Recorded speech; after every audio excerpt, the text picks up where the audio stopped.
Hey guys, this is Jim Fix, aka Fillmore. For those of you who love QF, a podcast about Howard Stern, and would like to donate some money, there's two ways now you can do it. You can join our Patreon page, which is listed in the graphic you're seeing now. But also, if you'd rather not do a subscription-based thing, even if it's $1 a month or what have you, you can use our PayPal account, which would be jimfix76@gmail.com. And you can donate whatever you like, however you like, one of those two ways, and we'd more than appreciate it if you'd like to do so. Thank you very much. Oh, well, all these guys are around and they don't do my show. And, you know, I got to be honest with you. I go nuts when I see these guys on Letterman and Jon Stewart, and I see them on these other shows, and it's a non-interview. Now, I didn't see the Letterman one, but I'm sure it was filled with drivel. Oh, my God, look at that. There's Led Zeppelin sitting in those chairs. Oh, my God. That's like when I used to go visit my grandpa in the old age home. There were three guys sitting there like that. Did you ever see... no, they're going to come in here. Danny thinks they're going to come in here. Now they're going to promote. Did you ever see the picture of Robert Plant? You know, he was up at the station about 2 years ago. Kingston took a picture with him. Yeah. And Kingston put it on his door. Did you ever see it? No. It looks like Robert Plant ran out of money halfway through the operation to become a woman. I don't know. Was there any substance to the interview? No, it was very boring. Right. He was fawning over them, and they weren't giving answers. You know, I got to tell you, I know Dave just got the Kennedy Center honors. If there was a God, I'd have the Kennedy Center honor because I get a hold of people and I ask them questions. So Danny Bush said, come on over, meet Led Zeppelin. They're all going to be together. It's very rare, very rare. So I was like, that's a good Danny Bush. And he goes, and the guys are thinking of coming on your show. Oh, yeah. So I was like... I go, okay. I said, you know, I'm not even sure I want to meet those idiots. I'm a huge rock fan. I have a huge amount of knowledge about rock. I'm a rock DJ. You know what's a bullshit line I used to get from publicists that makes me crazy? And I used to get it back in the day. Yeah. Oh, he's not doing radio. Yeah, he's lucky to have gotten away with it. Yeah, listen to this loon, and his shirt's open, and you know what? And his chest wasn't even that good that he had his shirt open. I didn't think the shirt open. Just prancing around like a fruit. I know, all those rags he was wearing. Please. Because I'll tell you why, you're lazy motherfuckers. When you were out on the road and Led Zeppelin was a band just starting, and you were busy ripping off these black guys, these motherfuckers. Hey, Howard. The guys who were my heroes. You know what? I spent more years at radio stations promoting the careers of these guys. It's just a sprinkling for the May Queen. What a bunch of fruits. Well, I'm excited, as I said earlier this morning. Here he is, a rock god. Now, you know, do you think Jimmy Page was the great love of your life? Now, seriously.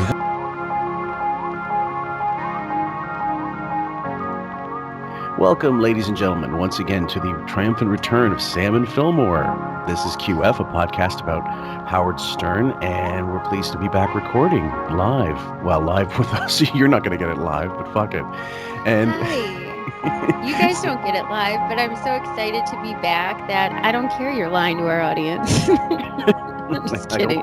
I don't piss on them. And when you guys can't see it, but Sam has, for the occasion, she purchased, and on the strength of it looking like the Howard 101 or the Howard 100 News jackets that they used to promote, it's almost the exact same color from what I can tell, and she's got a blazer on. It looks very sharp. I saw it, and I love the mustard color, but I just liked it had a little shoulder pad to it, and it was, you know, like a boyfriend blazer, and I'm like, oh, this is really cute. And I look like a Howard 101 reporter. So great.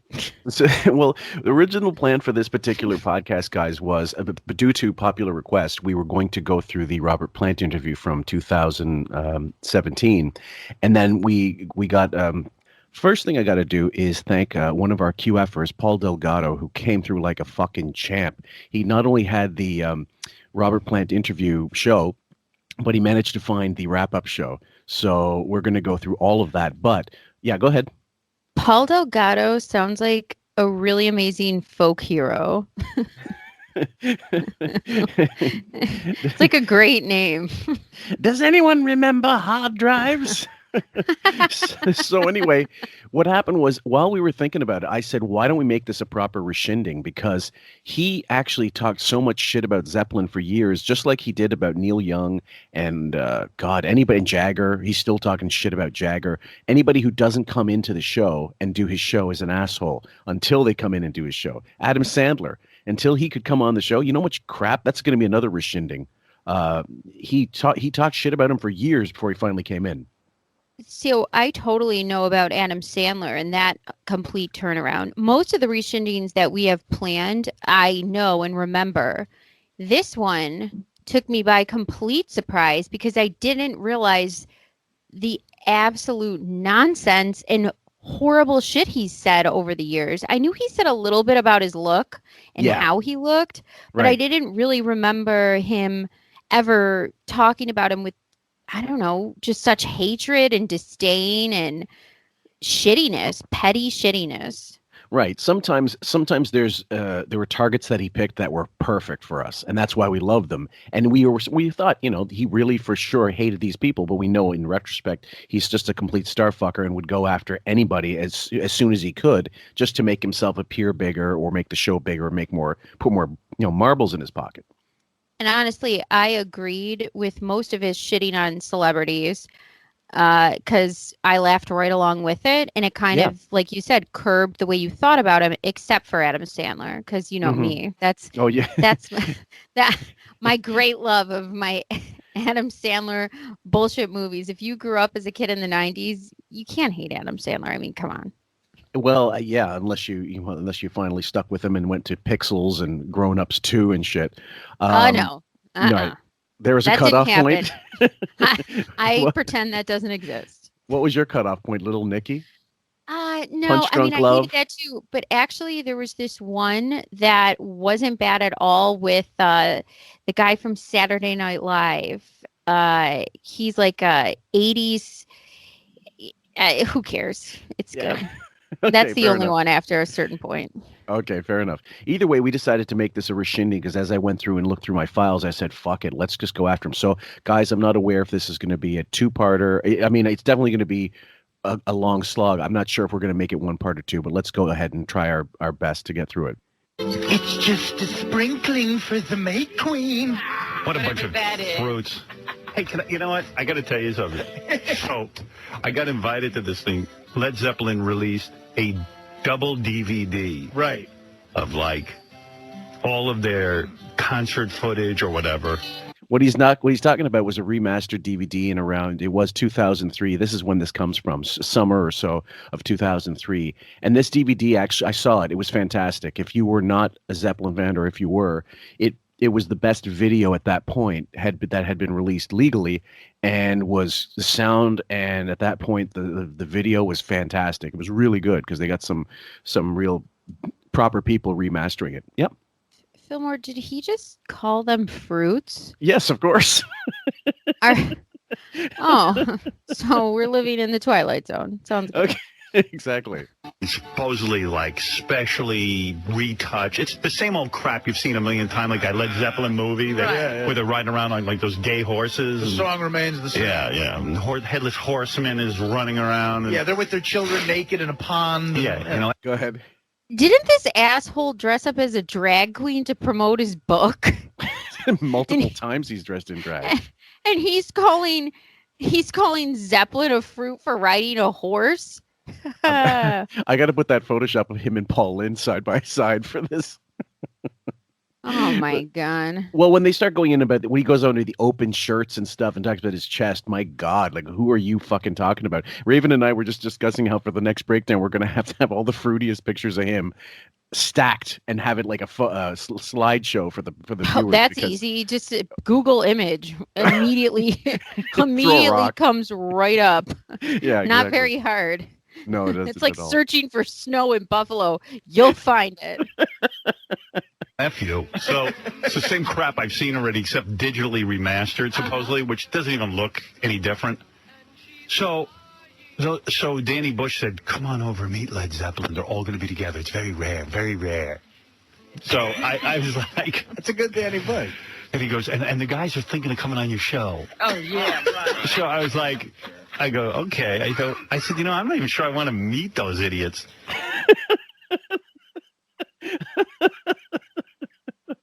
How soon we forget. Oh, so Fred's alive back then. Yeah, Notice exactly. everyone? Yeah. Fred's alive.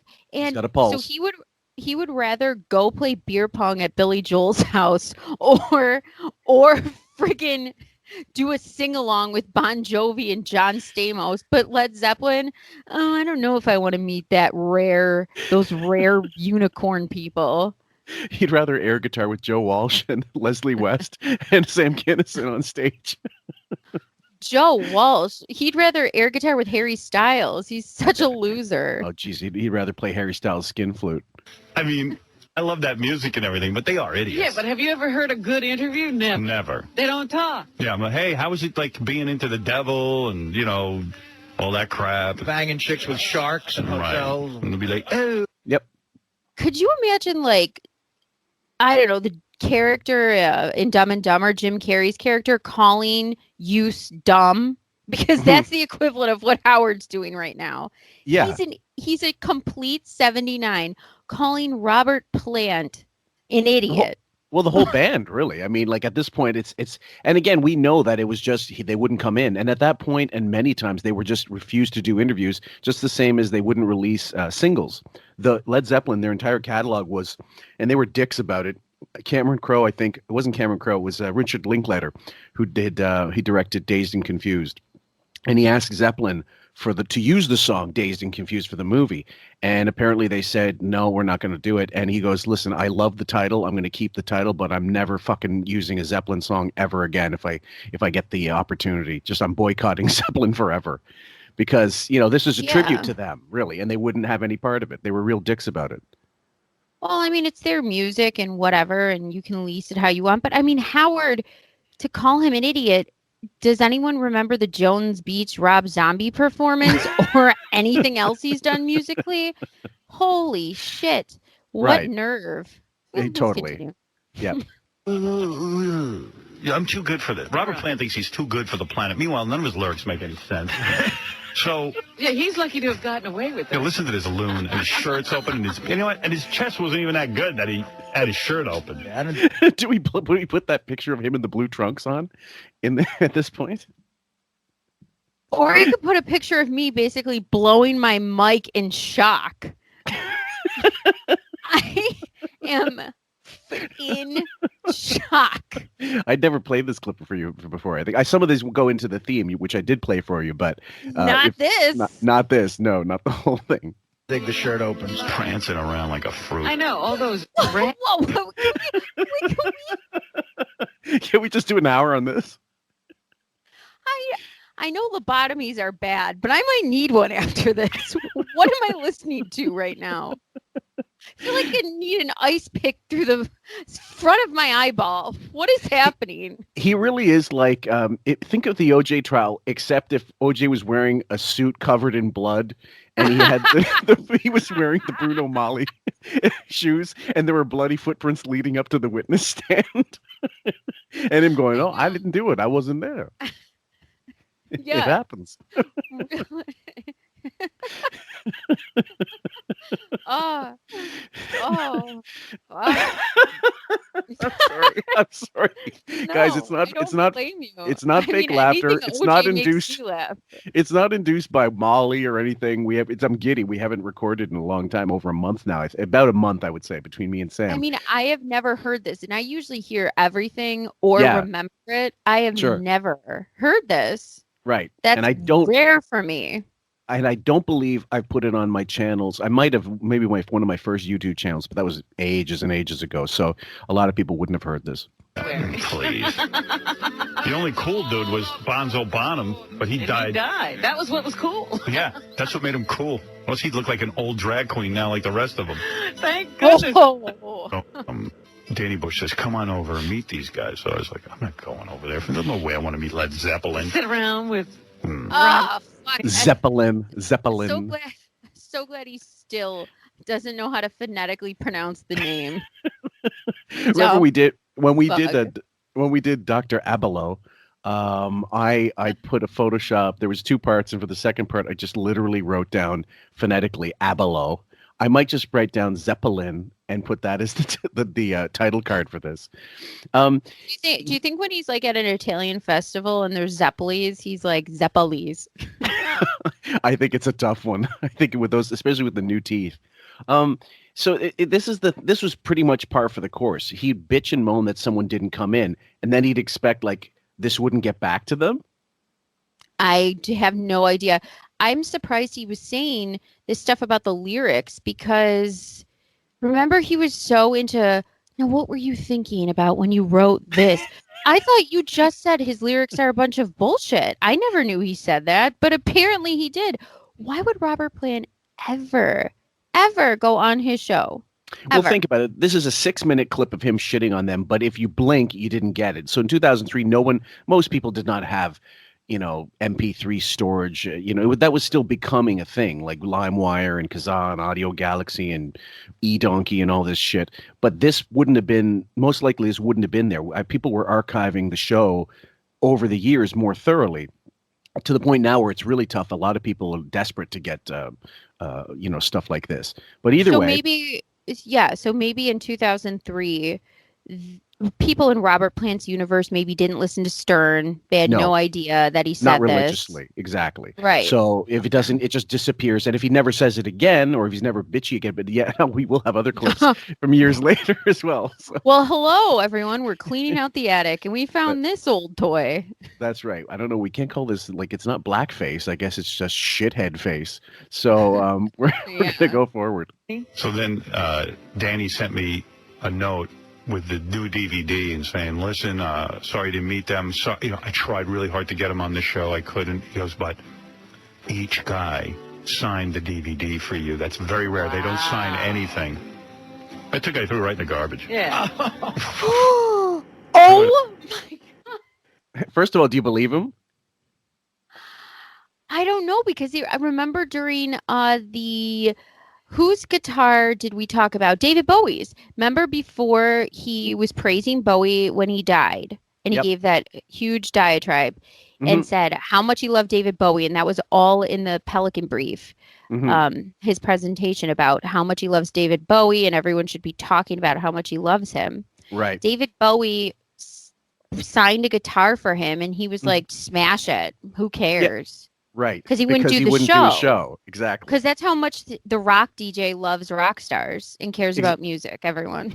Well, first of all, why wouldn't you fucking keep it and sell it and hoard it? If you know something's signed, you know how much money some of that shit goes for eventually? And then when they die, holy fuck. Well, that's why part of me is like, why would you? I don't believe him for throwing it out, because Howard loves marbles more than anything. Absolutely. So I don't care if it's a penny on the ground. He's not parting with it. No, fuck no. And, someone out there would definitely want it. So I doubt he threw it out. It's just him acting like Big Shot, I'm bigger than them. Fuck them. Do you think it was a package on eBay with Beth's signed pictures? Maybe.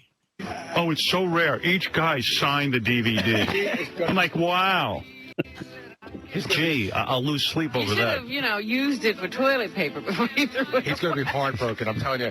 I threw it right in the garbage. I got the rap, but I get it on the phone. What'd you get? They never do this. He's a liar. Because they never do this. They don't sign anything. Well, how come they did it then? For you, because Howard, because you're the god, you're the king. Right. Do you know that at one point there was? Do you know at one point there was a lunch set up between me, Danny, a bunch of executives at Atlantic Records, and Robert Plant and Jimmy? Okay, hold on. Yep. A little side question. What is Robin's taste in music besides the, Simone Dinnerstein shit? Because every time Howard says he likes someone, she says she likes someone. Every time Howard's shitting on someone, she's shitting on someone. So I honestly don't even really know what Robin's taste in music is. I have no idea. I think the two of them are just posers, and they'll like whatever's hot, whatever they think. I don't think they know what they like. I know what I don't like. I absolutely like. You and I have styles of music that we like, absolutely, and eras that we absolutely adore. And it's nothing. There's no shame in him saying I love the music. I don't know why he feels he has to shit on him, and then like to criticize him like this. I don't know. I just don't get it. It's just very childish, obviously, and it's born out of just jealousy. He can't get him. And if they weren't going to come in, what's the signed thing going to do for him? That's his immature way of thinking. I honestly, I tried to think to myself too, like, what's a band or somebody, Howard maybe shit on or something, or didn't, but I want to see get back together or give an interview. For me, it's the Smiths. Yeah. Like, I want to see that so bad. And I'm like, I don't care how bad the interview is. If Howard's bullshit pulls that off, I'll listen to it. I so want to see that. Well, that's my only. Yeah, it's one of the few bands with all the members still alive that a lot of people would just pay shitloads of money to go see, and that could still play. That's the whole point. Johnny Marr's fucking amazing still. I know. Anyway, well, wishes may come true. Who knows? Page to discuss the whole possibility of them coming on the show. You're kidding. And then that got canceled. Of course. You can't even get the meeting. Yeah, because you know who set it up? Danny, without their knowledge. Danny wanted it to happen more than life itself, and they're just not interested. They don't care. They don't. They really don't. Got more money than God. It's Yeah, not true. and I don't know. What are they going to get up early for? If you didn't have to get up early, why would you? Yeah, I mean, especially those guys. They never got up early. No, they stayed up all night. They didn't. Of course, they stayed up until 7 a.m. Fucking 20 groupies each, and It's Sirius XM, so don't get up in the morning. Record the interview and play it. Well, whenever. this clip was still K-Rock, but even still, it was the same hours. It was even earlier, in fact. Wasn't it 6 a.m. back in the day? 6 a.m. Yeah, so they're certainly not getting up for this shit. Now, when they did finally get him, it was really early in the morning to get Robert Plant, and he was commenting on it himself. He's like, Jesus Christ, this transatlantic flight, and then getting in and having to fucking perform for this monkey, and then just listening to all these Chris Farley Zeppelin questions, which we'll get to, guys. But anyway. They hardly ever did anything to promote their albums. They just sold. That's true. Did you ever see? No, they're going to come in here. Danny thinks they're going to come in here. Now they're going to promote. Did you ever see the picture of Robert Plant? He was up at the station about 2 years ago. Kingston took a picture with him. Yeah. And Kingston put it on his door. Did you ever see it? No. It looks like Robert Plant ran out of money halfway through the operation to become a woman. Like that's legitimately funny. And why would you may as well own it at that point. Fuck it. I mean, I think Howard followed suit. I think so too. Well, I know I saw the pictures from that, whatever it was, that viewing they had. And it was like, who are these old guys? Why is anybody especially that Long John, whatever his name is. What is the other John guy? Paul Jones. Yeah. Long John Silver. Like, what a fucking idiot. How do you not know the members' names? How many times has Robin been in that fast food line trying to get a fried fish sandwich? My Lord. Silver. Hey, Darren, you're on the air. Hey, Howard, how you doing? Hey. What are you guys talking about over there? Talking about Zeppelin, man. I know you're talking about Zeppelin. I mean, how could you put them down like this? I mean, Oh, come on, man. You can't tell me. And this new DVD, I mean, it's Dude. fantastic. Who is this, Danny Bush? Not the same thing. I'm in shock that how stupid this is, and how could you knock them? And also, he looks like he's going to be a woman. Do you know how hard those guys lived? You're lucky they're alive. Who cares what they look like? Right. I don't give a shit if they're wrinkled bags of bone with bronzer and concealer. I could give a shit less. They're alive. That's amazing. They survived that many drugs. I mean, come on. Certainly Page did, yeah.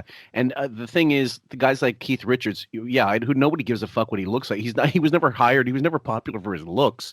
They loved the music, and he was thankfully lived long enough to write that amazing autobiography of his, which was I recommend to anybody, whether you're a Stones fan or not.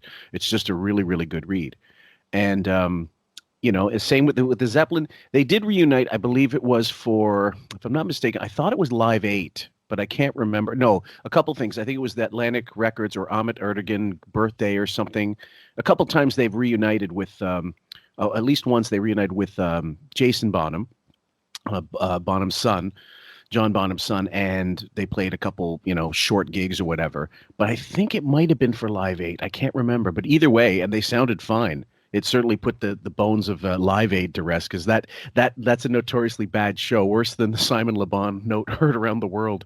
Molly Muskelly, that's for you. I know you love Duran's. And the Zeppelin, they would not allow Live Aid, the performance they did for Live Aid, to go on the DVD because they were so awful. Just check it out, guys. Trust me. Ooh. It's not Dude, get over it already. But it's not the same thing. Its song remains the same. It's nothing like it. We love Zeppelin. It's fun to listen to, but my God, I mean, you can't take it seriously. Watch them? How is it different than Song Remains the Same? It's nothing like it. Song Remains the Same only has like 4 songs on it. This has like 5.5 hours of Led Zeppelin. Wow. The rap with Zeppelin's always been, you're a fan of the music. Around and being naked with horses and everything. I don't like it. So in other words, he just got busted for being full of shit and trying to mock something that isn't, really mockable. Not that DVD. You can knock him for a lot of shit, but not that. Yeah, there's a lot of different eras, and every artist makes mistakes. Sure. And what he's talking about, the song remains the same, guys. For those of you who aren't fans or aren't old fucking codgers like me, it was a concert film that was released years after after it was actually recorded, and it was just a soundtrack it was made into a soundtrack, and the movie was just a live concert footage with some kind of scenery shots. It was really stupid, and the footage wasn't very good, and the concert. They were filmed at shitty concerts, so the band always said it was just like a document of that period in time, and it served a purpose. It was just filler, really, contractual filler, because they didn't have an album out, so they wanted to make amends years later by releasing all this great footage, but making sure it looked right, the sounded right, and the package was fantastic. And I'm not a fan. I'm not a huge fan. I like some of their songs, but I saw that DVD when it came out, and I was like, wow, this is pretty amazing. I mean, the Spice Girls made a movie. Everyone makes mistakes. Right. Sgt. Pepper's Lonely Hearts Club Band was made into a movie. People are fans of the music, but they're fans of the guys in the band. I mean, it's embarrassing. I remember I went to see Zeppelin, and Jimmy Page came out in his what do you call that? Like a wizard's outfit. Right, with that funny hat. And he had a big funny. He looked like, when Mickey Mouse comes out at the end of the. Yeah, the Great Sorcerer. There's no wizard's outfit, for fuck's sake. He just had like an Elvis jumpsuit on, and he had like a dragon always along the leg. That was Jimmy Page's big look back then. Oh, because I'm picturing, Harry Potter. Dumbledore. Dumbledore. Jesus Christ, I got that one wrong. He's such an idiot. Who cares? And he had on big pajamas and the big double neck guitar. Yeah. He was like the first guy with that thing. Right. It was funny. Bottom line is they're the men. Yeah, the band more is unbelievable. I'm talking about the music only. All right. The more we got to know them, the less we like. You should check out the DVD and the 3. Robin, nothing more could be true about all of you. Oh God, yeah. And that sounds like, doesn't that sound a little like Tommy from Malden? Actually, you know what? It does. It's just not as clear. No. Yeah, it does. We'll play a little more. I think there's a little more of him. I'll go spend all day on that. Very good. I'm sure. Good speaking to you. Good speaking to you. Faye, you're on the air. And really, I negligent. I'll have to go back and listen to that. But that just occurred to me. It sounds like Tommy from Malden, but he didn't call himself Tommy from Malden. So maybe re-listen, guys, and you tell us. Reading it. Some people say they don't like when I even read the email. So I get about people not liking it. I got an email that said, please don't read email on the air anymore. It upsets us. A lot of people wrote in and said they didn't. I wish that were true. Go ahead. Even if that were true, please don't read email. It upsets us. So now in 2021, we just read a bunch of fake fan letters email. Yeah, exactly. So we took everyone's advice and decided to go in the opposite direction and do exactly what you said we don't like. And we still don't allow anybody to tweet on our posts either. It has to be comments. Just fans of the show, or you're not allowed to tweet whatsoever on Twitter. It's amazing. Didn't like that I put down Led Zeppelin because I goofed on the remaining members of Led Zeppelin. How can you not? Look at him. I mean, come on. Fillmore, I might kill myself if I have to hear Zeppelin for hours on end. I don't know, but I'm feeling this slight, I don't know, voice in the back of my head that's saying, take a bunch of pills and drink every time. Every time I hear Zeppelin. Guys, so here's this is your drinking game. If you really want to get fucked up, it's like stat. Every time you hear Zeppelin, that's one way. Once we get into the interview, as soon as you hear a Chris Farley type question, drink. You'll be in the bag in no time. If this is the game, we'll all be Hank the Angry Dwarf. End of life. Poor Hank. God bless him. Rest in peace, Hank. Now, someone said, why, you big-nosed bastard? Why? What? I love you. I really do. But your anti-Led Zeppelin rant today pissed me off. It was beneath you. It was the first thing I've heard after 13 years of listening to you that actually shocked me. So the person took a 13-year hiatus from Stern and Glenn had to write in? I guess the Rodney King thing didn't faze him. I'd say one of the forums. Somebody was on a forum and wrote about it, and then decided like this is blasphemy. And Zepp fans would do this anyway, but I think in this case it's not even Zepp fans. It's people going, "This is Wiggy not knowing what the fuck he's talking about, going off, and let's take him to pieces." This would have been the early version of what Reddit is now and what our face group is, now. And by 2003, people were starting to actually they're starting to question him a lot more. And it just got worse and worse over the years. Well, when he says stuff like this, it's such the stupidity of him to think we don't see how transparent it is that you don't know what you're talking about. And it's because you're just pissed that they're not going on your show. So that's when people started realizing, oh, if they go on your show, then you like them.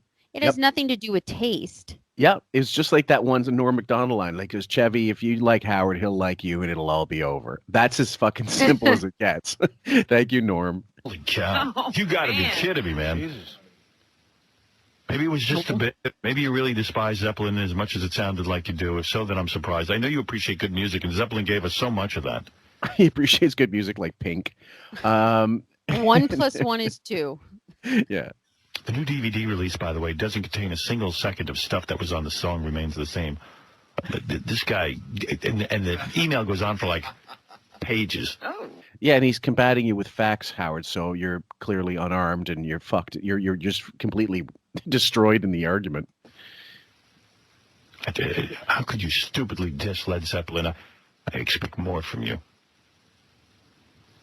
Dude, hey, you know what? I'm into Led Zeppelin. I grew up listening to Led Zeppelin. I love Led Zeppelin, but come on, those guys are pretty pukey. Let's face it.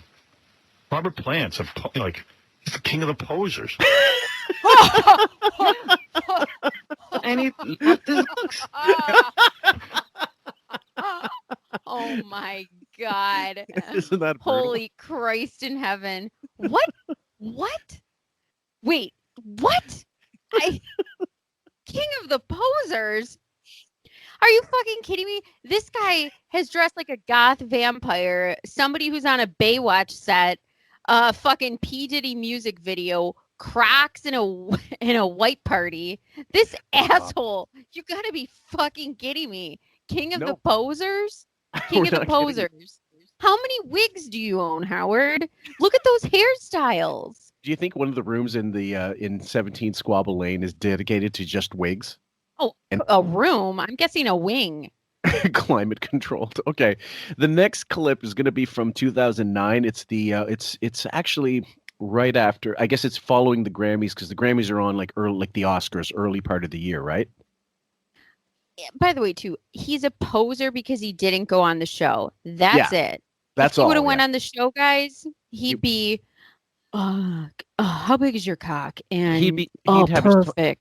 He'd have his tongue. He'd have his tongue so far up his ass he could reach his pancreas.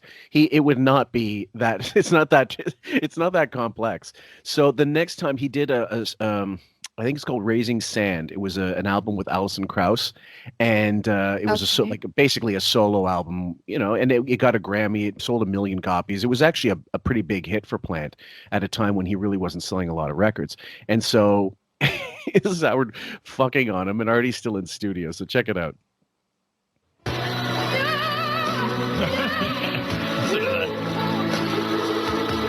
What happened to it? When I saw Robert Plant out there, and he's not doing that anymore. Yeah, and I was like, "What the? Where's? What happened? Does anyone remember laughter?" That was all a lie. What the fuck is he doing He now? wanted to be a country singer all this time. I took that asshole seriously when he was in Zepp. He's upset about him making a country record, Fillmore, or whatever he made. Yet he just said he's a poser and doesn't care about him.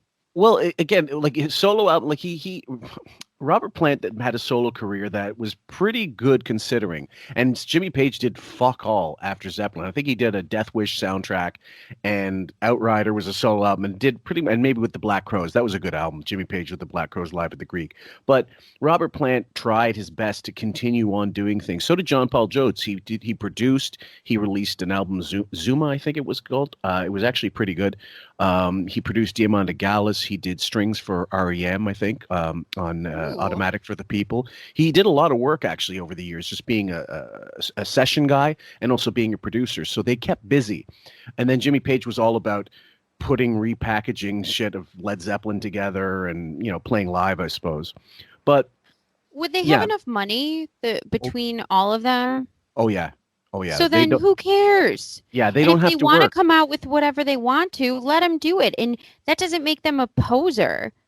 No, he just wanted to do other things. They did Zeppelin think of the Beatles. The Beatles did 10 years as the Beatles, more or less. And then they broke up and they wanted to do other stuff. It's their only problem they have is they made such a great body of work. Everything's going to get compared to it, but that's natural. Well, it can get compared to it, but like Howard, like a child, even when Paul McCartney comes in, he holds on to all these Beatles references and Beatles things and comparing everything to the Beatles. The guy is allowed to make new music. You might not like it, right? But that's, it would also not be great either if he was just doing the same thing for all these years. And same with Robert Plant. Well, that's the whole point. He's entitled to make new music, and actually, that's the whole deal. Is between McCartney and Robert Plant, they actually had some hits as solo artists. So it's not as if they did nothing of consequence. It's just asshole is hung up on Led Zeppelin. It's as if it's the same when Norm Macdonald comes in. He goes, still got that gambling problem." It's like your senile grandfather who's lost his short-term memory and only can remember things from like 50 years ago, but that's it. Yeah. Bill Burr came in and was like, "You're still going for that angle with the black guy beat you up? We're still doing that?" That was a great line. Thank you. Yeah, exactly. And then I think what was the other great line? He says, "Yeah, I'll see you in another 15 years." Brutal. That was so good. I thought something meant something when he said the hedgerow in the hedgerow. Yeah, there was something deep going on. Oh. There's a hedgerow in your chudrow. Is there a bustle in your hedgerow? Is there a bustle? I thought he was serious. So 79 can't even get the fucking lyrics right. Neither can she. He was all shit. Mike, hey, who's that old homeless guy? Isn't he in The Wrestler? And that was Robert Plant. So you play this for Robert Plant. He'll never come and do your fucking show unless it's to tell you off and tell you you're a cocksucker. I'm in shock. Really? I didn't realize how deeply insulting he was. Yeah. I mean, I knew he was somewhat insulting, but I didn't realize it was this bad. Oh, God. It was beyond. So here we go. When they first got us together to do this project, I didn't think it was going to work, quite frankly. I want to thank the Academy and everyone for my award with House and Crows. Who's worse at accents, him or Robin? I think it's a dead heat. Yeah, it's a dead heat. I think there's Wiggy's voice. Her voice annoys me too. I don't know. It's got to be tied. It's Howard by a nose. Well, here's a little bit of the acceptance speech for Record of the Year, 1-7. Sell out. When we started this. Hindsight is a bitch. Oh God! The irony is just washing over me like a warm high. Are you glad to be back recording when you play shit like this? Oh, for fuck's sake! So satisfying. Yeah. There you go. Sounds kind of like when we started this project together. The whole game was a mystery. We gave ourselves 3 days. And we said, if it doesn't work, we'll just take lunch and I'll go back to Wolverhampton. But we brought this song out. It's an old song that Jimmy played. I said we'd go back to Wolverhampton. He couldn't get it right. She had to correct him. Imagine Robin correcting. So 80 corrected 79. Number 3, that one IQ point is like a light year in advance. The one IQ point is Robin can memorize 2 sentences. Howard can memorize half of one. Yeah, exactly. Let's see part 3, if I'm not mistaken. Yes. It's a magical place where you can make a deal with Satan. Does anyone remember Satan? And I wrote together post Led Zeppelin. Can't you tell I live in Middle Earth now? And it's been given that Nashville touch, and it feels pretty good. Yeah, great. You fucking sellout. In case you didn't hear it the first time. And the hits just keep on coming. Oh, yeah. I swear to Christ, there's these accents, because he has so few in his lexicon that he can pull off. And I'm not even saying he's pulling them off. The Millie Bobby Brown agent, the parents, and yeah, that's about it. But I love his Irish. I love his Irish accent when they've tried in the past. It's not even close to like he's not even like no, we're after a tour in all these years, and then there's no one gives us a reception quite like the folks in Nova Scotia. And I mean, he can't do an accent. He cannot do an Indian, like when they're talking about a guy from Afghanistan and they use the Indian accent. Anyway. I know, it's so embarrassing. He has no idea where. If you were like, can you tell me where the Middle East is? He doesn't know. Middle East. he has no idea. He thinks the Middle East is a Tolkien reference. It's like, listen to this accent. It's awful. You know what? It reminds me of the Ted Kennedy thing, where it's one cadence and it's one tone. The inflection. Yeah, one tone. It's awful. I'll tell people right now. Anybody could do Ted Kennedy with half a fucking brain. Anybody who, as Norm says, would have had Down syndrome would be able to do it. Can you do an English accent? It depends. Well, I'll quote the late great Peter. I think it was Peter Sellers, who was asked, "Can you do a West London accent?" He said, "Which street?" I don't think I can. I guess if I ever want to try to, I always think about the Harry Potter movies. I'm always like, Harry Potter. Well, when I think of accents, when I think of British accents, one of the first ones that comes right to mind is like Michael Caine. That Cockney accent. She said she was looking for work. What kind of work? And the best way to learn an accent is really to study a movie again and again, whether it's Sicilian or whether it's just like a Spanish accent. You know, Adele has that Cockney accent. She has that. She really has sometimes it's hard for me to understand her when she's talking. When she's really going, she's a very. It's very pronounced. Oh yes, absolutely. She didn't go to elocution lessons to sound like Queen Victoria. But I was thinking. But I like it. I like it. Well, do you know Coronation Street? No. Do you know Coronation Street is a long-running soap opera from England, and it's like All My Children for England, basically. And there was a character on there. This is for Sarah Washington. There's a character on there called Vera, and I swear to God, I put her on rewind. I slowed it down. I tried to understand what she was saying, and if it was English, it was a kind of English I never heard in my life. So you are. No pressure, Vera. I just need to know when you think you'll be in a position to settle your bill.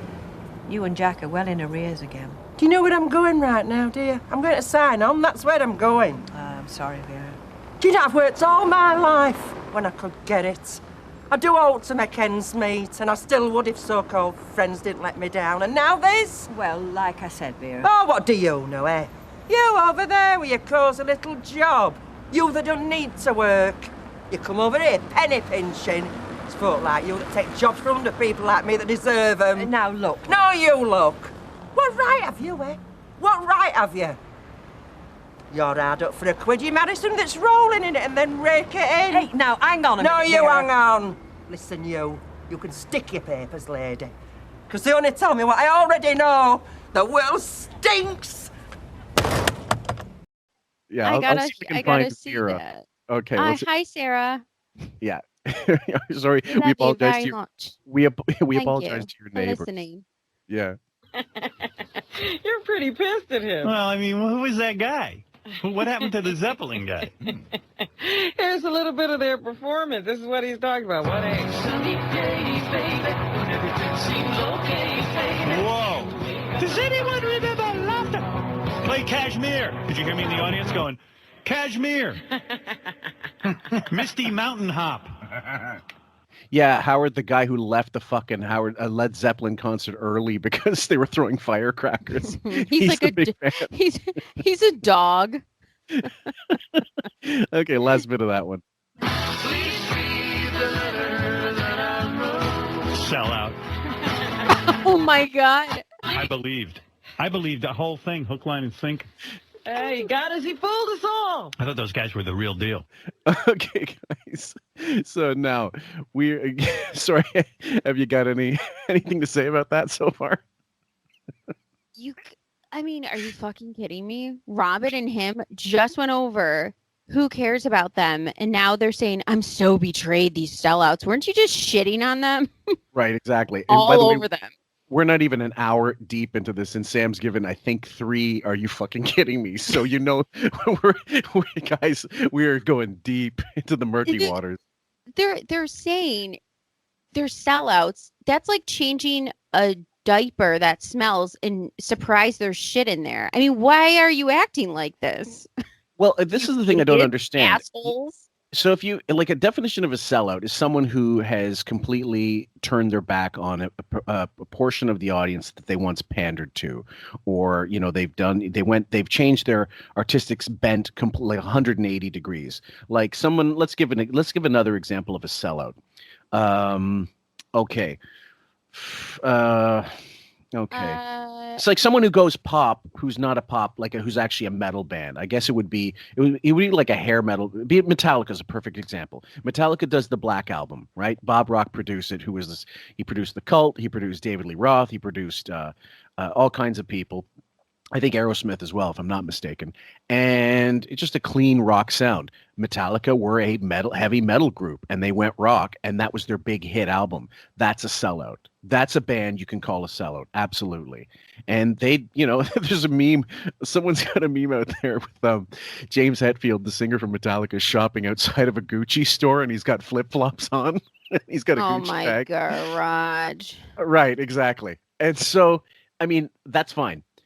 Robert Plant continued doing whatever it was he was interested in. It was bluegrass. He did the Honey Drippers in the early 80s. They covered Sea of Love with Brian Setzer, and it was kind of a more traditional sound.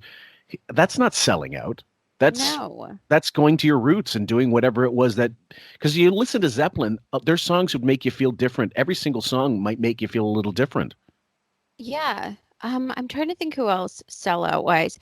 I mean, even in like rap, for example, like hardcore people, gangster rap, there's tons of people who sold out for just pop, booty shaking club beats. I mean, well, we did coverage last year of Machine Gun Kelly, who was this, hip. He was doing hip hop, and now he's doing pop punk. Okay, right. I don't know if that's a sellout, but it's a complete genre change. And some would argue, well, he traded in on the rap to go somewhere else. And if it works, maybe it does. Kid Rock would be an example. A guy who went rock and started doing country. You could call him a sellout if you wanted. I think country. I think some of it actually worked. So I'm too old to worry about who's fucking selling out. I just want to know who's making good music.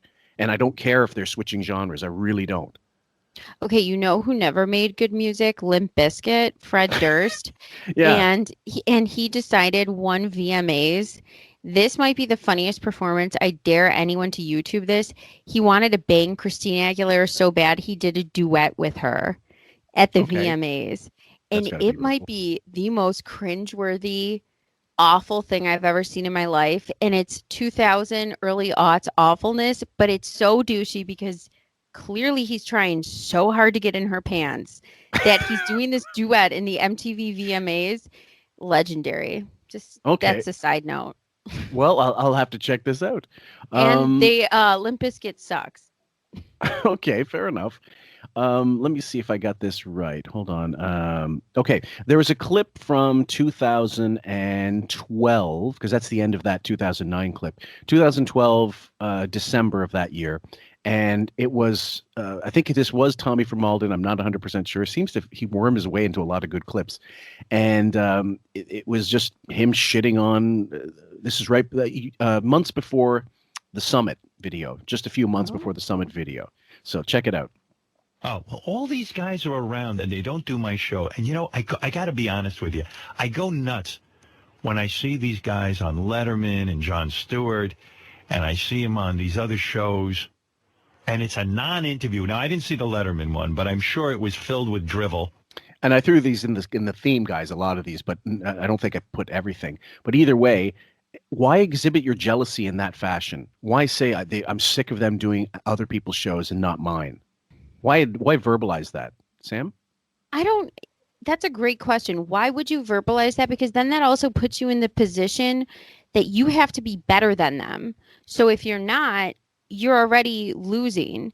Yeah. So if you want to get into that genre and have these people on your show, you better come with your A game, and you better not be drivel.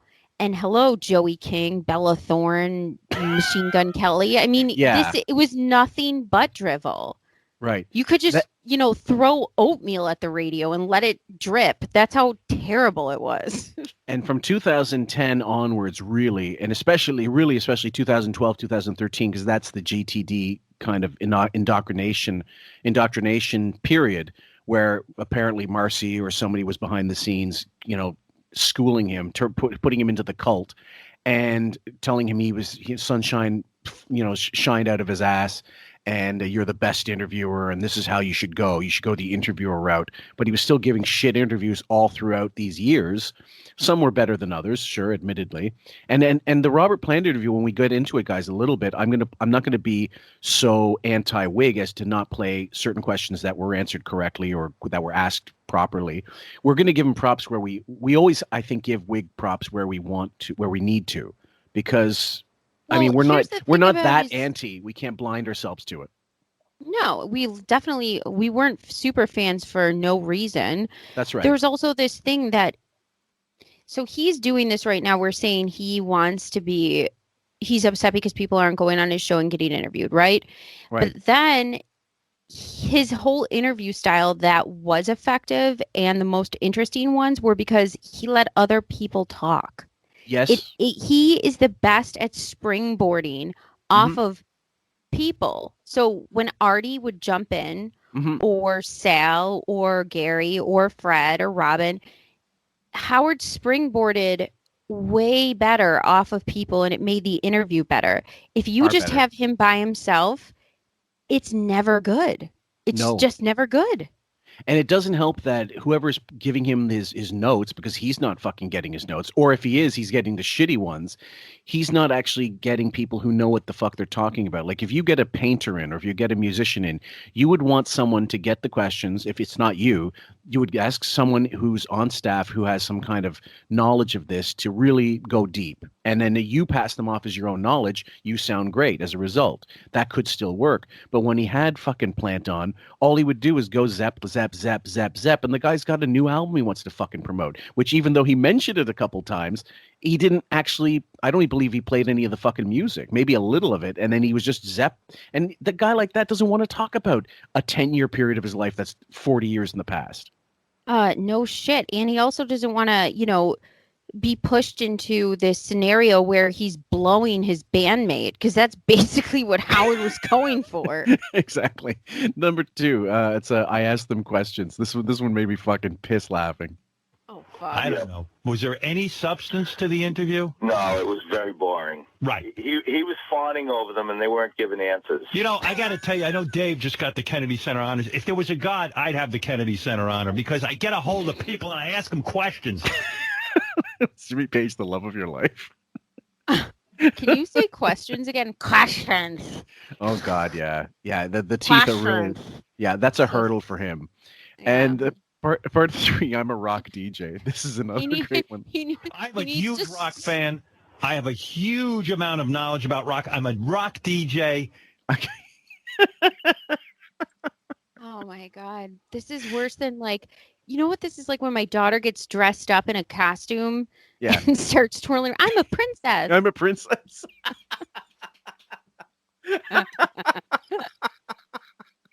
Mia, you could be a shock jock and you don't know it yet. So way better job. Let me see if this is correct. Hold on. If I could get a hold of Led Zeppelin, you would learn something. What? We did put in a request for them. Of They course. were promoting a concert movie from a couple of years ago. So they were out promoting. I know you approached. And okay, so you approached them. They turned you down. There we go. So all of a sudden, it's not, I don't even know if I would. If they don't, if you're turning away someone who's already turned you down, you're not actually turning them away. That's rule number 1, boys and girls. That's like saying, I didn't want to be invited to that party anyway. I guess he didn't read the book. He's just not that into you. Exactly. Number 5, Weak Vision is history. These motherfuckers. Guys who were my heroes. You know what? I spent more years at radio stations promoting the careers of these guys. He did not give a fuck about the music. And he's going to go into the Robert Plant interview, and I'm sure I'm going to repeat myself, guys. So again, I apologize. He goes in, and during the course of the interview, at one point he says, I did not want to be at the mercy of playing the music. Oh my God. They talked about this. Even Benjamin, when he did the private parts thing with us, he said at the radio station, he wanted to play the top 10 hits. He wasn't into rock and roll. He wasn't into playing different records. And by the way, Howard, if you played Zeppelin, that would draw, back in the day when you weren't super popular, you would get more attention to your radio station by playing them versus you talking about anything, you fuck. Right. Well, that was the other thing. Yeah, he played like Croft and Seals and Croft, like Janis Ian, all the like really pussy music at the time, like folk music. Anything with, if it was barefoot, he played it, and he got rid of the rock and punk stuff off the station that Meg Griffin and her boyfriend at the time were playing, and ended up when he probably hid. Under a desk. At that particular station, I think it was still in, I don't know if it was Washington or it might have been Hartford. I can't remember, but it was early on. At any rate, he became program manager, and he fired them. He actually let them go. And then, because they were, the radio station was like, he'll do what we want. He's going to be a company man. That was Rebel Howie from Meg the onset. Griffin talked about that. You and I think discussed that before with Meg Griffin. Could you imagine him going to CBGB's? He'd probably, the fireworks at a Zeppelin concert would be nothing compared to him at CBGB's. He probably would hide and like try to crawl out a bathroom window. So what we're going to play right now, guys, is a bit of Meg Griffin discussing more of what we're talking about, how he basically was a company man and very different from what he was back when. So here we go. Howard and I first crossed paths at WRNW in Briarcliff Manor. It was my first job. I'm not sure if Howard had worked at some other station before RNW. I think he had. He came in and he hadn't figured himself out yet, I guess is how I would describe it. He wanted to be on the radio, but I think he hadn't quite figured out yet that his true brilliance would be a talk show like what he has developed so successfully over all these years. So he came in as a DJ. I really didn't get to know him very well then. What did happen when Joe and I left that station? Were let go, by the way, not left. They were let go. And that's when Howard became the program manager, and he'd let them go. Like he was responsible for cutting their show, basically. Yeah. And it's so funny hearing somebody who's so sure of themselves versus somebody like Wiggy observing him. Mm-hmm. It's really telling. And not concerned with her look. Like she's just talking. She's just on film and she doesn't give a fuck. He has to have 20 monitors. He has to be in his studio. The lighting has to be right. The microphones have to be right. Everything. She's just naturally talking. Or if you have a look and you're good at style, you just are. Yep. Just be what you are. Because a new owner came in there and he wanted to kind of clean up what we were playing. We were too wild for him, the new owner. he wanted all records to sound like Steely Dan and Fleetwood Mac, and when he heard some of the stuff we were playing, he's like, oh, no. This was too wild for this new owner. So they ousted us there, and that's when I went right from there to NEWFM. It was really fine with me. But Howard was asked to take over as program director. And I honestly think that, as strange as it sounds, I honestly think Howard was asked to take over as PD because then, again, I just don't think he'd figured himself out yet. He just wanted to have a job and stay someplace for a while so he could figure it out. Who am I going to be on the radio? So they figured he would do what they told him because he wanted the gig. Right. So this is exactly why we're playing this clip. He Yeah. is a management mouthpiece. He's corporate shill. He's a corporate shill. Yes. He's a Casey Kasem. Right. He was a coward, and he would, and the guys, this is no knock against him in the sense that he was early on in his career. He needed to keep the gig. He needed to keep a job and maintain a job and do whatever was necessary. But he would have you believe, based on private parts, that he was playing the fucking Ramones at college. And then like later on, or at the first station he was working at, this station, he was playing the Ramones and he was playing fucking Patti Smith and all this crap. No, he was playing fucking middle of the road bullshit. Right. That's the thing. I don't mind, and I really don't care that he did what he had to do to survive in an industry that wasn't paying that great and had a high turnover rate. Totally. Understandable, especially if you have a wife and a family. Yeah. What I don't like is, again, the constant wig visionist history. It's crazy. And she did say, she said let go or left, and then she said outed. Yes. That she was, yeah. So that's a big difference. The other thing is, wouldn't it be more endearing for him to say, look, I was desperate. I did whatever I could to keep the fucking gig. Wouldn't that make him appear more human?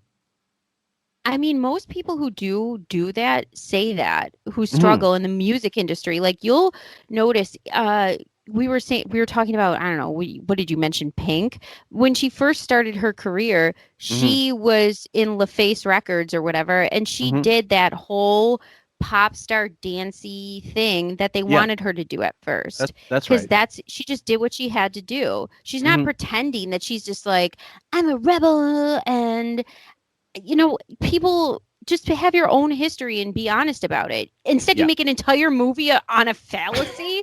You're a farcical call. Many fallacies. This one, I love this clip because this is Bowie actually making a mistake because he's being honest. And I really, if I'd listened to this earlier, I would have used it as a theme way earlier than this. You know what's a bullshit line I still get from publicists that makes me crazy? And I used to get it back in the day. Yeah. He's not doing radio. You didn't get it back in the day. You're getting it at Sirius because at that point you were not doing radio, and that's the point, Bowie. They know you don't have all these listeners. So hence, when the Summit comes out and he goes, we have 64. So we're thinking 60% of all the 30 million listen to us and all this bullshit. And if you count, there's 4 people in the house, then that's multiply it by 4 and stuff. I'm going to tell you that entire presentation is Common Core math. Yes. It's like get to the tens and then subtract to the thing, and then maybe you're going to get an answer. Yeah. So here we go. The next part of that same clip, busting on Zeppelin's looks. Oh my God! Look at that. There's Led Zeppelin sitting in those chairs. Oh my God! That's like when I used to go visit my grandpa in the old age home. There were 3 guys sitting there like that. Your parents are in a fucking old age home and you don't visit them. Wait a minute. Didn't his grandfather, he said he didn't go to the funeral and he regretted it? Exactly. Number 8, call Zeppelin a ripoff band, which, by the way, was one of the better Sirius clips when Denny Somack came in and played all the comparative songs, like the Taurus song against Stairway to Heaven, Joan Baez playing Babe, I'm Gonna Leave You, her version, and doesn't quite have the fucking sense God gave a goat to know that, like, like they are a rip off. Like they did rip people off. It wasn't until later releases and compilations that they credited the people that were responsible for these songs, and they started writing down traditional, arranged by Jimmy Page, whatever. So royalties were fucking paid off well after the fact. Some people died before they could get these fucking royalties. So and the Joan Baez song was Anne Breeden wrote it, not Joan Baez, but she performed it and popularized it first. Yep. I love you're the Bowie of, quite frankly. Well, I mean, I was a you're the Fred and way Bowie back when. Yeah. I do find it interesting though that when he does talk to a musical artist, like even not on the show, but just in real life, I remember Joni Mitchell, that You're So Vain, or yeah, Not You're So Joni Vain. not Joni Not Mitchell. Joni Mitchell. God, what the what's her fuck's name? her name? Carly Simon. Yeah, thank you. Sorry. But Joni Mitchell is parking lot, right? Yeah. Paved parking lot. Big Okay. yellow taxi. Yeah. Yeah, okay.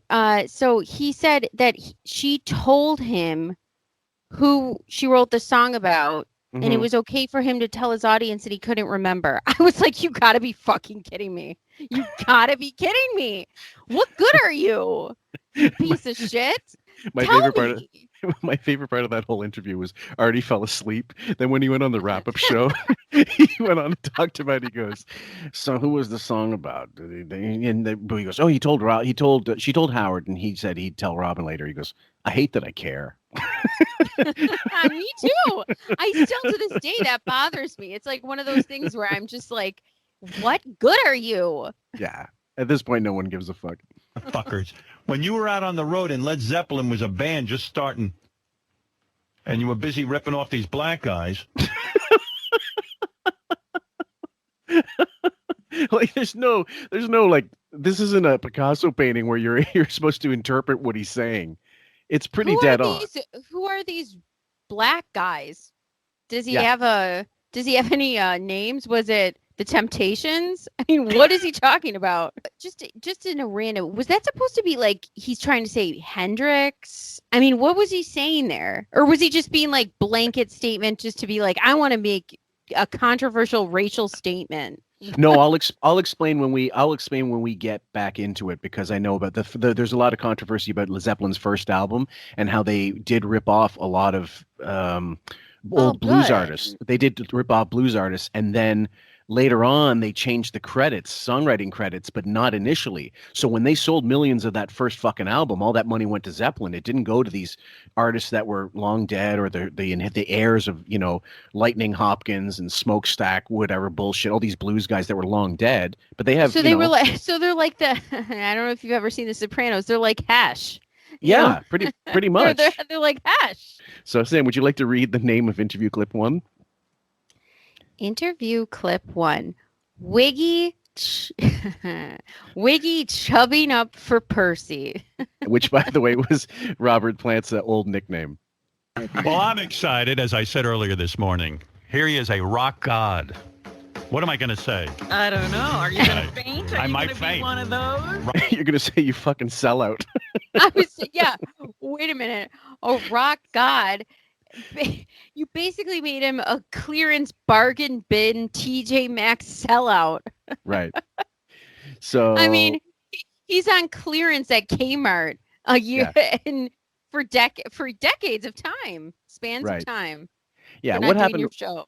Exactly. Robert Plant was he had I think a solo album called Carry Fire that he was promoting, basically. And somehow we believe that his PR guy said, "No, you can go in for an interview with him. It's good." And also he had even a guy like Robert Plant in 2017 doesn't have as many options to get interviews out as he used to, because a lot of the radio stations are automated, or they don't even play rock clips anymore. So And limited also, audience.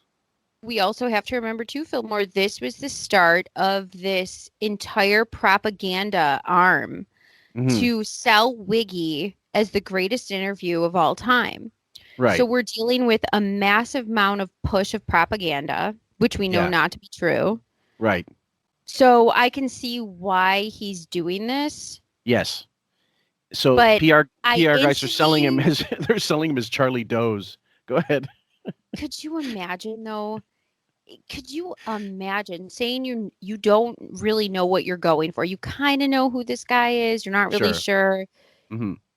And you decide to come back or do some sort of promotion and you get this interview. I would have been, if I say Robert Plant's sober, I would have been cracking a bottle of Jack in the limo in 2 seconds flat after this interview. It's that bad. Wiggy himself, after the fact, when he was interviewed, and he brought it up as an example of an interview that he fucked up, but he never really expounded on it. And since then, you've never heard this on replay, as far as I know. Guys, fans, if you have heard differently, that in the last 4 years you've heard it on replay, you tell us, because I don't believe for a minute you ever heard it again. I personally have never heard it, and I've always had Sirius, but I also know that in his book, he talked about that mistake. And I think in an interview he did for his book, he talked about being overexcited and not, overexcited. I don't even know what this is. Yeah, but it's a here we go. Let's go. The plan is here. The new album is called Carry Fire. Wait, let me look at you. He is. Wow, a legend. There you are. Oh my God, I'm going to faint. Come on in. Put on those headphones so I can hear you. Oh my goodness, I'm going to faint. Do I have to come over there and catch you? Catch me before I pass need out. smelling salts? Good. Okay, now before we get into that, I just completely forgot.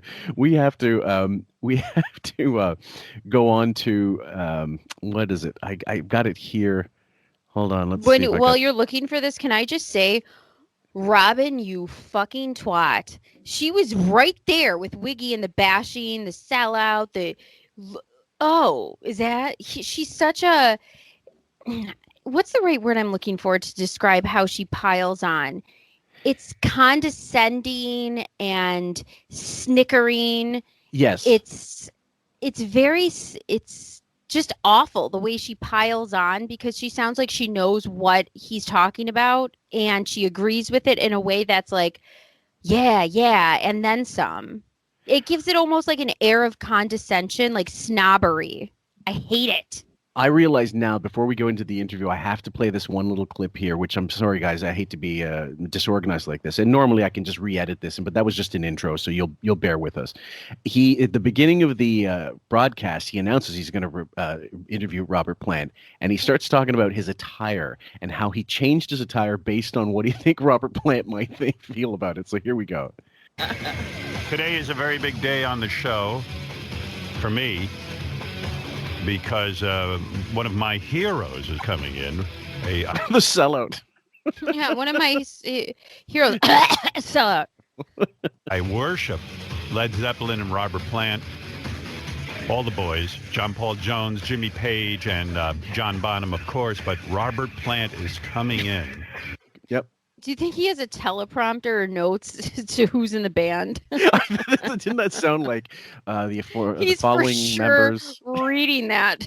Yes, absolutely. And like, I get it. If you want something to sound perfectly right, like, we make mistakes. I certainly fuck up. I stumble over words because I am recording this, and we don't have notes where this is concerned. We are on the fly when we're recording, and it's up to me to edit out any real major fuck ups. But generally, I leave stuff in, warts and all. Sam? But come on, if you worship someone, like, I still know the first names of everyone in Hanson from growing up. There's no fucking way this guy is not reading that. I could just tell by the way he sounds. Do you think he'd be going like, well, the Nelson twins are in here. Hold on a second. Gunnar and Matt who? Matthew. Oh, sorry. Cut. Let's keep going. He's going to grace us. He's going to grace us with his presence. And listen. Have they ever been knighted? They've never even... Yeah, he's Sir Robert Plant. He is Sir Robert Plant? Okay. I have a lot of questions for this guy. I've been waiting since fucking high school senior year. And Fred, don't embarrass me. I won't. What do you mean? I shan't. What do you mean? I don't want him to be seen or heard. Well, that's been taken. Now, that's a complete asshole move, and this is in line with what eventually became more normal. He wanted to be the only person interviewing anybody for at least an hour, and then Robin was, I think there was some edict, like, after 60 minutes, Robin, now you can chime in if you want, for the most part. I think that burned her at first, but now she just doesn't care. But Fred definitely got burned and definitely doesn't care because he doesn't participate in the show hardly ever. That's right. I mean, And picture watching a sitcom that had canned laughter, and then all of a sudden there's one scene per show that has canned laughter, because that's how little and infrequent he gives a shit about sound effects anymore. How much do you think Fred was fucking laughing hysterically at how bad the interview was going after the fact, and saying like, you didn't want me in, asshole. I could have saved you, and I did, and you wouldn't let me, so go fuck yourself. I'm happy you hung yourself with this interview. I think he's so glad that he let him hang himself, but I also see what happens when he does chime in, because we learn from the obits. Fred has musical knowledge and history, kind of like you. So he shows up Howard. It's one thing to say you appreciate somebody's music. It's a complete other thing to know somebody's whole history and, the minutia of different bands or artists, which Fred does. Howard doesn't know anything.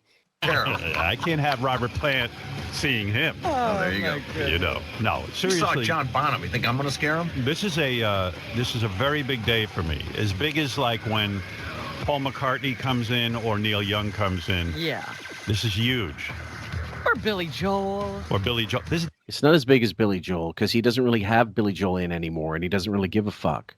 And it's a guy that he's never interviewed, so it is bigger.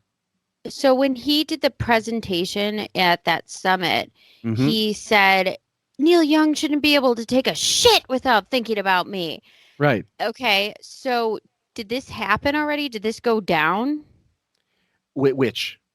The Neil Young interview? Like, am I missing something? No, he did that one in 2015, unless I miss my guess, because he was doing that his own MP3 player that he invested in.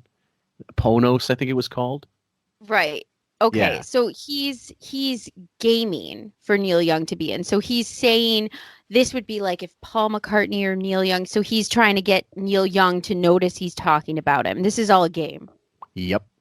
And at this point, also Roger Waters, he wants to have him in, but then after that last interview, he never gets him in because he starts shitting on him about Israel, like we could find Israel on a fucking map.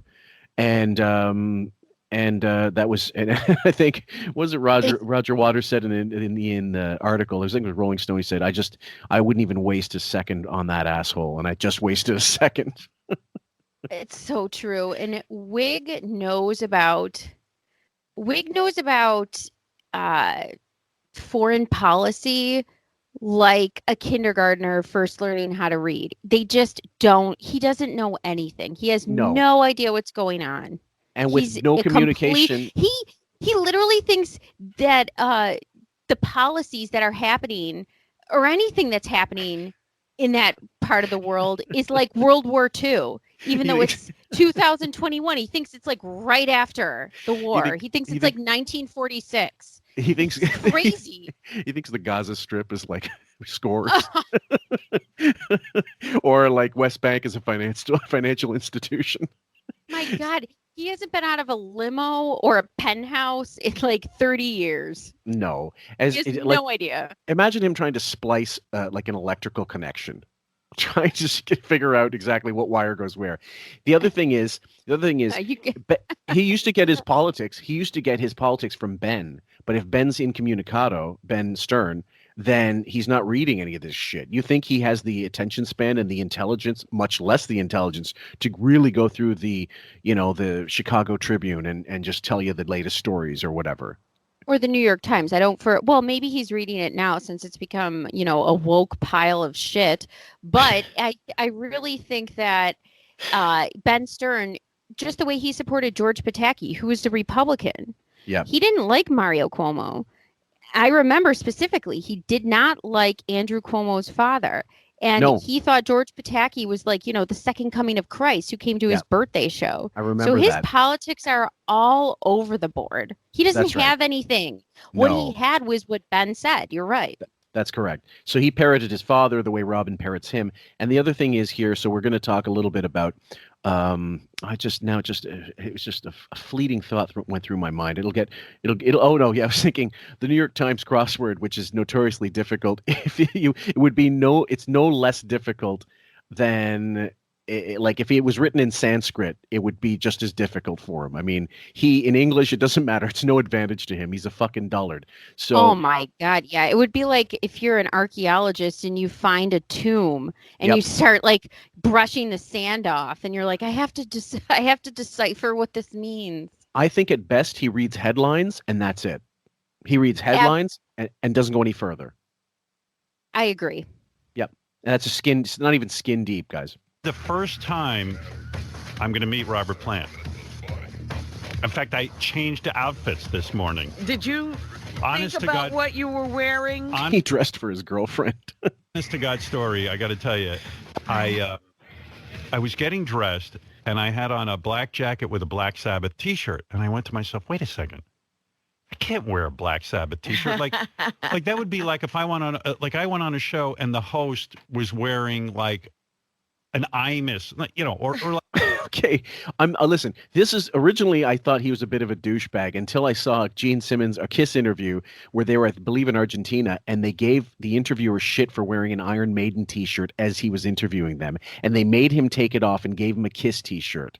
Some people can be that assholish, but that's Kiss. Robert Plant wouldn't give a fuck. Black Sabbath. Howard doesn't care about either. No, he doesn't listen to anything about no, he's that. a poser, of course. And the other thing is, Sabbath were contemporaries of Zeppelin. They were all basically friendly with each other, even if they weren't all friends, because you're touring, you don't pal around with other bands unless they're on your bill and party with them. But they wouldn't have given two shits because they were the king of the fucking hill. Who gives a shit about Zeppelin? You could be wearing a goddamn New Kids on the Block shirt, and he wouldn't have cared.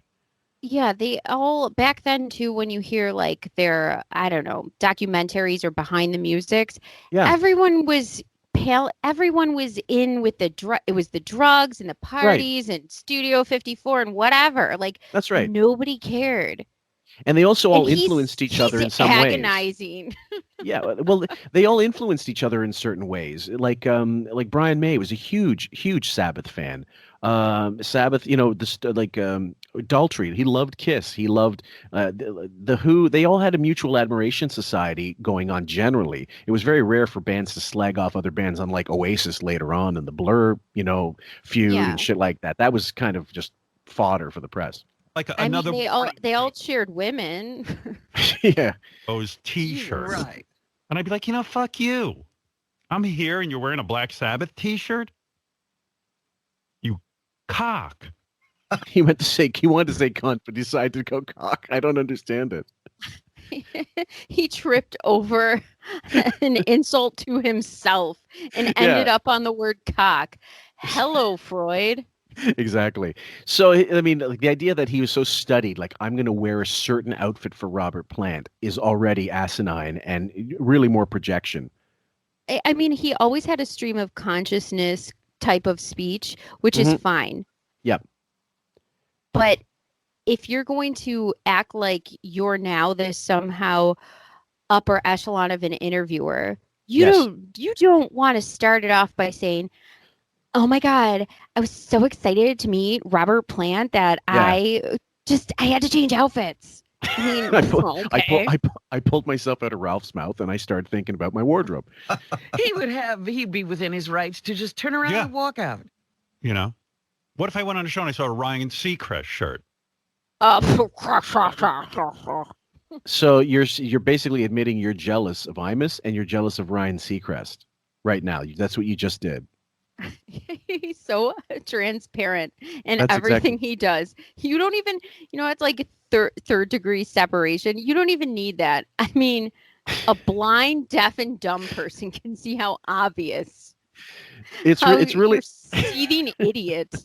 It's narcissism. It's NPD, color by numbers, essentially. Why are you wearing? What are you trying to tell me? So I went, wait a sec, I got to change. So I'm wearing a completely different outfit. And no rockers, no Robin. Emblems anywhere on you? Robin, I'm wearing a black shirt, as you can see, with a blue jacket. Yes. And you know what? I wanted to look good for Robert Plant, but I don't look great in this outfit, but at least it's not going to offend him. Unless you're wearing a shirt that said Robert Plant sucks cock, I don't know how you're going to offend him.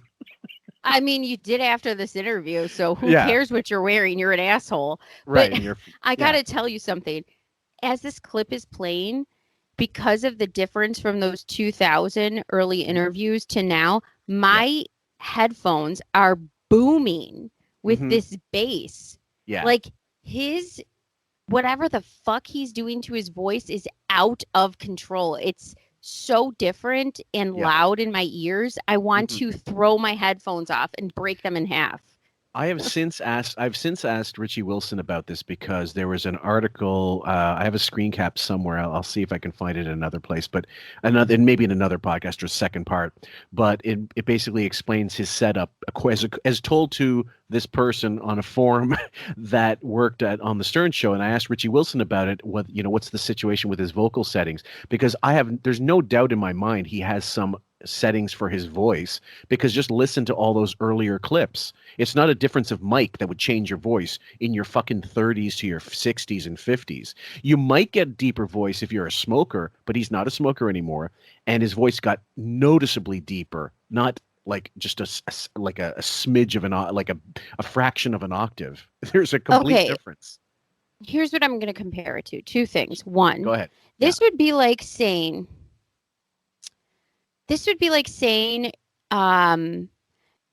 you look at someone and they're 6 feet tall, and then the next time you see them, they're a basketball player for the Lakers at 7 feet. It just makes absolutely no sense. No. Also, your voice, even if it gets deeper, it is not going to affect the audio in your headphones the way it reverberates in my ears. So say your voice gets deeper, it's not going to there's something about the bass. There's some sort of technical aspect in his voice that is making the technology in my headphones vibrate in a way that's not normal. Well, then maybe it's technological. Maybe it's something that Sirius has fucked up, or that he's done on purpose to make it seem like the plosives are gonna hit more. I don't know exactly. However, I'm trying to think of, like, let's say Pacino when he was younger and he talked like this and all this. Anyway, Donnie. Wise guy always carries a role. Always. Yeah. Always. Yeah, it's like Hilaria Baldwin, who was how you say cucumber, how you say Alec, and my children, Carmen, Rafa, Leonardo, Lucia. She Fuck reminds you, bitch. You're from Boston and white. Hilaria reminded me of this Greek kid I grew up with. She was off the boat, but when she'd switch Greek and English in the middle of a sentence where it was so jarring, it'd be something like, "Yes, Aspetia, we got the children." Like all of a sudden, a word would come in. It's just completely, impromptu. So anyway, that's I guess what we're going for. What do you think would be looking good to Robert Plant? I really look good in my Sabbath T-shirt and my black jacket. I mean, I look really handsome. Like I look like a rocker. And I look like a rocker. You mean like a chair on a porch, you old fuck? Now I just look like I'm off my rocker. You need an Fillmore. When he said that, I'm ready to get a fucking Afghan and sit on a chair on a porch listening to wind chimes. Fuck you. Thought into it, and I took it off. And I said, fuck this. I should be wearing a Led Zeppelin T-shirt. That'd be cool. There's nothing cooler than going to an interviewer with, like, let me interview Alex Trebek and have a Jeopardy T-shirt on. Why don't I interview Annette Funicello and just have like Mickey Mouse ears on me?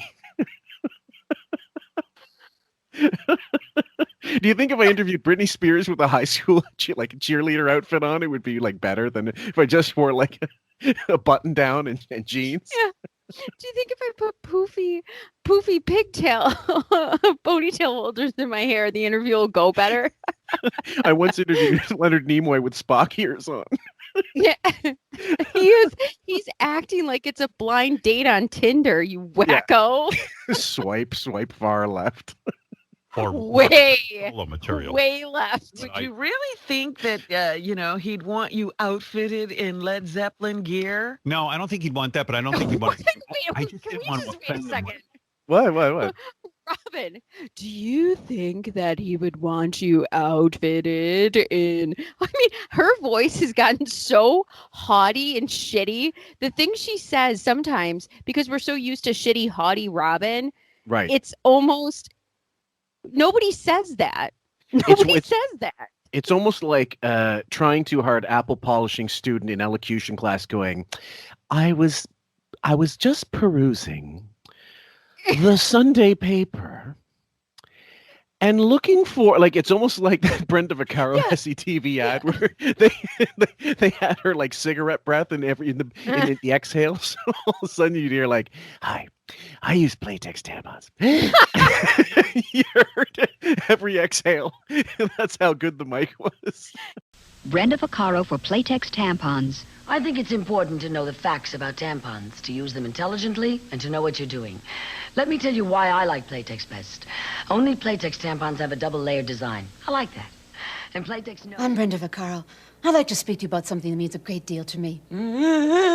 Protection. Feminine protection. And I like that.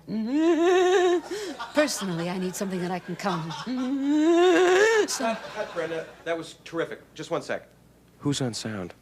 Can we do something about that breathing? She sounds like a seal in heat. I don't know, put a filter on it or something. Yeah, it's like the League of Their Own, the finishing school scene where they're like carrying the books on their head. Oh, God. No, I understand the Black Sabbath thing, but now you're saying I should have had a Robert Plant solo tour t-shirt. No, I don't. Robin's breaths are like fucking Prince B in PM Dawn when he sings Set Adrift on Memory Bliss. If you do karaoke, you got to do the heavy breaths when he starts singing about Christina Applegate. I wasn't thinking that deep into it, but I just saw the Sabbath shirt on me and I went, oh, fuck. He might not dig that. Might not dig that. I love this guy. Fucking love Led Zeppelin. I can't wait to interview Howard with a picture of vagina on my shirt. What is this, Diary of a Wimpy Kid? Fantastic. We need a Photoshop. Okay. Immediately of those stick figures. Okay, I'll see what I can do because this is like a two-parter, so we'll see. Zeppelin. I was there for that. I got to talk to him about so much, Robin, that we might need 17 hours for the interview. You were there for what? Well, I would. What is this like? What is this like? The 9/11 papers where they tortured terrorists? Oh my God! Well, guys, it's audio waterboarding when you do finally get to the interview. But I will say he's going to talk about something that I'm going to actually stick up for Wig here because I thought for originally he was full of shit on that tour. And this is great. When I was doing the research, thank God it confirmed this. I told you I went to see Led Zeppelin. It must have been 1970. I'm going to say 7. I went with a guy. I think I went with Ted Utz, who ended up becoming the general manager of WNEW-FM, the rock station. But now this is true, and apparently, basically, the story goes we won't let him boggle you with the fucking minutia. But I did message Ted Utz on Twitter ages ago, and I actually got a confirmation. So let me see if I can get it, and I'll see if I can put a little screen cap for you guys to read. Just one moment. Okay, so I asked him, "Are you the same Ted Utz that Howard claims he went to the 77 MSG Zepp concert? If so, can you confirm at what point the show he left because he was scared of the M80s going off? Cheers." And he said, "Hello, Jim. All true. We stayed for about 3/4 of the show. It became rather dangerous. Crowd was really rowdy." So, like, originally I thought, okay, they started launching shit and then he left before they even got on stage because he is such a pussy. And but I mean, a real hardcore Zeppelin fan wouldn't give a fuck about M80s and shit. You might worry about your ears or setting your poodle wig on fire, but ultimately, a rowdy crowd though. Do you think it's like you know how people used to, what's it called when you like bash into each other? Oh, slam dancing. Yeah. Do you think it was like that? No. I think it was just because the one problem was Zeppelin was notorious, especially in the later years, of coming on like an hour late, like leaving the crowd, like just waiting for them. And a Zeppelin crowd was dangerous back in the day in terms of like the naked aggression. It was a lot of I wouldn't say dangerous, but they were unpredictable. Like they were just nuts over the fucking band, and they were rabid for live shows. So M80s, I mean, they were, pretty standard firecrackers back in the day. And if you're doing that in a venue, you shouldn't even be having them. Something could easily ignite, catch on fire. All of a sudden, you got a riot, and you're fucked because the place is jammed. What do you think is scarier? A Led Zeppelin rowdy crowd or a teeny bopper in sync concert? Well, I'll tell you one thing. I was just teasing. I know. I went to see Sabbath. Ozzy reunited with Sabbath minus Bill Ward, and Ozzy. They played it in Tokyo for Ozfest in 2013, and I went with a buddy because he was a Tool fan, and they were playing with Sabbath. They were headlining Ozfest, and the Japanese crowd, when Black Sabbath, when the Tool set ended, it was almost immediately onto Sabbath, onto a separate stage. So they rushed towards the fucking stage, and I went in there without my camera with my phone, and my buddy said it was like you were swallowed up in the undertow of a fucking tidal wave, and it was massively hot. I almost fainted because they were so close together. I was getting constricted, but the aircon would kind of, when it does the swinging motion every 20 seconds you get the hit of cold air, and that would refresh you. But it was the coolest thing I ever saw because the Japanese are so into organized chaos that anybody that did faint or whatever, they held them up, they propped them up, and they made sure they were okay. Wow. Yes. So one guy, he barely spoke any English, but he grabbed my shoulder, said, "You okay? You okay?" And I said, "Yeah, no problem, no problem." And I got through it, and I'd never seen that in my life. So they were all about like rocking and stuff, but not at any cost. So that's amazing. Sounds like COVID. We were both disc jockeys. I was full-time. He was part-time at WRNW. And for some reason, I don't remember being particularly close with Ted, but maybe I was, because we ended up going to see Led Zeppelin at Madison Square Garden. And I don't, you know me, I don't go anywhere. With anybody. With anybody. So he was always a reclusive shithead. Go ahead. Why do you have to be close with someone to go to a concert? I mean, I have literally smoked joints, drank beer with complete strangers. Sure. At a concert. I mean. Yeah. I don't remember being close, but you still sponged a ticket off of him and went. I think it was probably a free ticket from the radio station, and that's the only reason he went. I would love to see if anyone offered Howard drugs, how he would react. I would cry laughing. Oh God, that would be the best. Like Mr. Drug Addict would be like all in, and he'd go, "Oh yeah, got any shrooms? Yeah, my ass." But somehow we ended up there, and I remember I told you this story. We left early because there were quarter sticks of dynamite raining down on my head. The people in the upper tier were throwing. M80s are not quarter sticks of fucking dynamite. What a fucking what 79. Is this, Roadrunner Wile E. Coyote? What am I hearing right now? Is this going to be like an anvil drops down from I a was cliff thinking, next? before you even said it, I was going, my name is Wile E. Coyote. Super genius. The thought bubble in my head is free bird seed.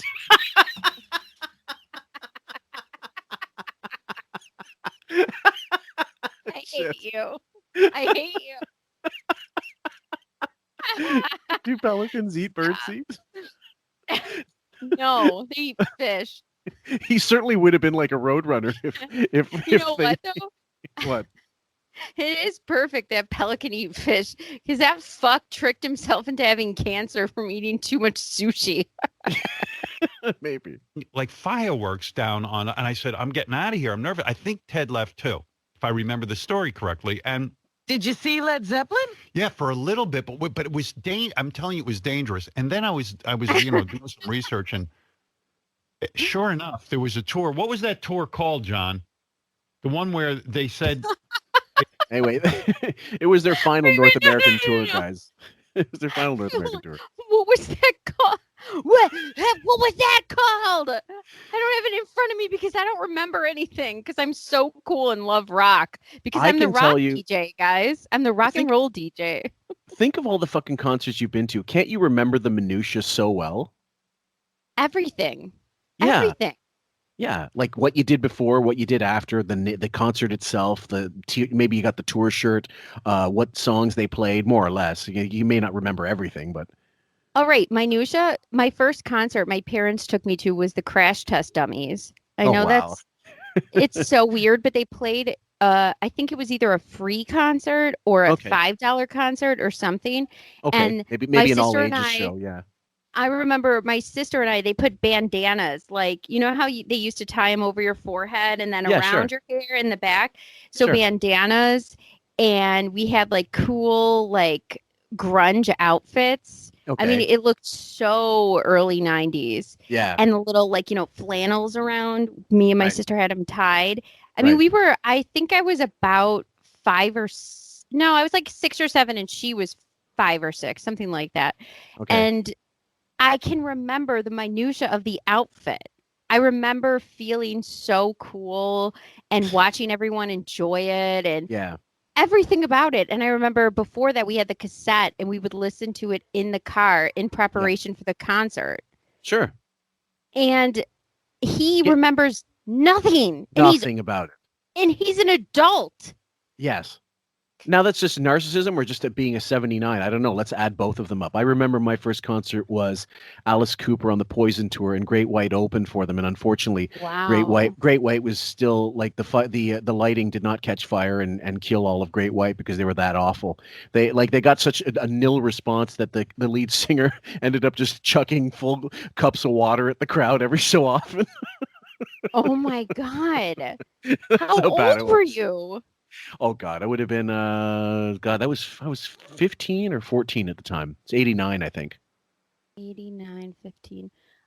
After that, I went to concerts like a lot when I was young. I went to TLC when I was in 7th grade, and they were all alive. That must have been that was before Lisa Left Eye Lopez was now Lisa Deadeye Lopez. Go ahead. Yeah, that was just when she only burned down a house. That's and right. It was Destiny's Child opened for them. Wow. So that's Beyonce and the other, Destiny's Child members that were like, the only one who still was around is Kelly, but there was the other two. Yeah, you guys in this a lot of the certain states, you guys were spoiled for gigs because there would always be bands coming through if you had a big enough venue. In my hometown, the venues weren't big enough for a lot of bands to consider worth it. Although Bob Dylan played one time under the Under a Red Sky, I think, tour, and it was packed. I mean, he did play to something like, I don't know, they oversold it and made it like 9,000 seats, but that's still not big enough for a lot of bands. Like if they can't play to 10,000 seaters, they're not going to do it. Then later on over the years, there were some sort of alternative bands that would absolutely play for the university, or they'd play like 500-seater theaters, stuff like that. They didn't care. If the ticket prices were high enough, it was worth it.